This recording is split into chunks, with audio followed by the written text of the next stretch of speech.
Hello friends, welcome to English অনুশীলন। বাঙালি ছাত্র মানে এই বাক্যটা চেনে, ডাক্তার আসিবার পূর্বেই রোগীটি মারা গেল।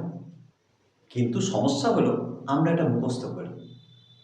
কেন এখানে হ্যাড ডায়েট, কেন ডায়েট নয়? আজকের ভিডিওতে আমরা শিখব পাস্ট পারফেক্ট টেন্সের আসল ব্যবহার। আমি গ্যারান্টি দিচ্ছি আজকের পর আর কখনো বিফোর আর আফটারের নিয়মে ভুল হবে না।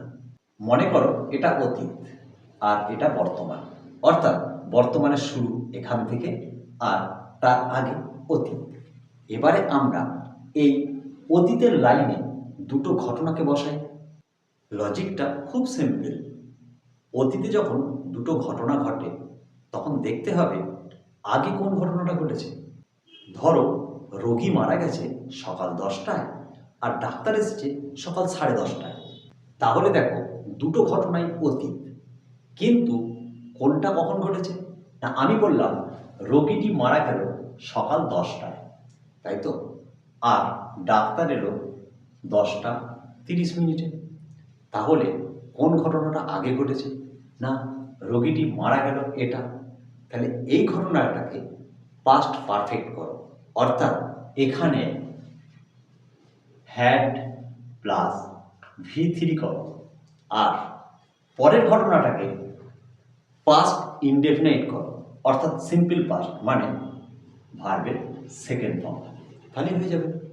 দেখো বাক্যটা ছিল ডাক্তার আসিবার পূর্বে রোগীটি মারা গেল। তাহলে পূর্বে মানে আগে আছে, তাই এখানে বিফোর রুল প্রয়োগ হবে। এবারে সেন্টেন্সে বিফোর থাকলে তখন সেই সেন্টেন্সের কাঠামো কেমন হবে? দেখো যখন বিফোর থাকবে, বিফোরের আগে 1 নম্বর কাজটা অর্থাৎ প্রথম কাজটা বসবে এবং সেটা হ্যাড প্লাস ভার্বের থার্ড ফর্ম হবে। আর দ্বিতীয় কাজটা বিফোরের পরে বসবে এবং সেটা ভার্বের সেকেন্ড ফর্ম হবে। তাহলে এখানে 1 নম্বর কাজ কি? না, রোগীটি মারা গেল। তাহলে কি হবে? The patient had died. তারপর বিফোর, তারপর দ্বিতীয় কাজ ডাক্তার এলো, দ্য ডক্টর কেম। তাহলে সেন্টেন্সটা হবে the patient had died before the doctor came. Okay, তাহলে মনে রাখার টিপ কি? না, বিফোরের আগে সবসময় হ্যাড প্লাস ভার্বের থার্ড ফর্ম হবে। ওকে, বা এরকমভাবে ভাবতে পারো বিফোর মানে আগে, তাহলে বিফোরের আগে হ্যাড হবে।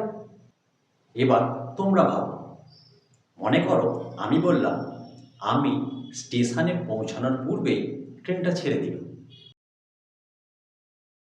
তাহলে এক্ষেত্রে কোনটা আগে হয়েছে?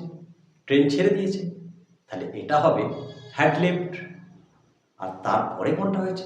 আমি পৌঁছেছি, তাহলে রিচড।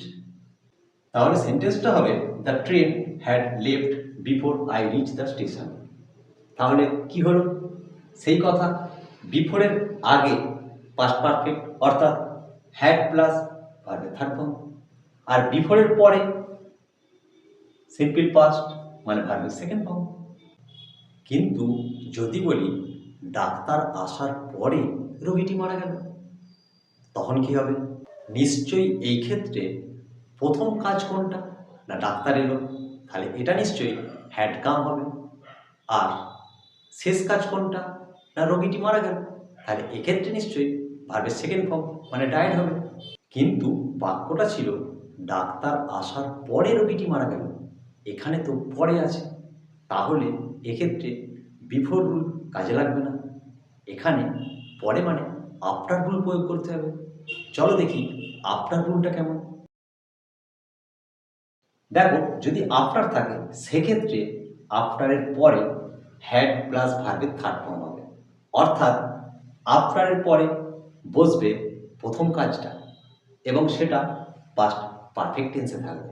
আর আফটারের আগে শেষ কাজটা বসবে এবং সেটা পাস্ট ইনডিফিনাইট অর্থাৎ সিম্পল পাস্ট হবে, মানে ভার্বের সেকেন্ড ফর্ম হবে। তাহলে বাক্যটা ইংরেজিতে কি হবে? না, the patient died after the doctor had come. দেখো আফটারের পরে প্রথম কাজটা বসেছে এবং সেটা পাস্ট পারফেক্ট হয়েছে অর্থাৎ হ্যাড প্লাস ভার্বের থার্ড ফর্ম হয়েছে। আর দ্বিতীয় কাজটা আফটারের আগে বসেছে অর্থাৎ দ্য পেশেন্ট ডায়েড, অর্থাৎ ভার্বের সেকেন্ড ফর্ম মানে সিম্পল পাস্ট হয়েছে।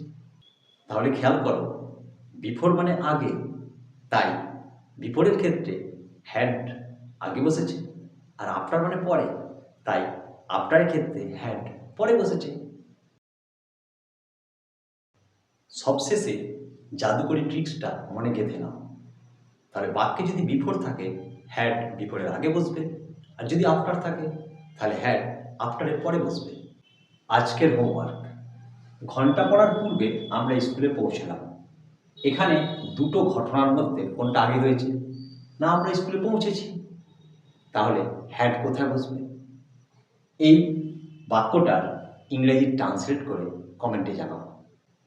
ভিডিওটা ভালো লাগলে একটা লাইক করো, আর বন্ধুবান্ধবদের সঙ্গে শেয়ার করো।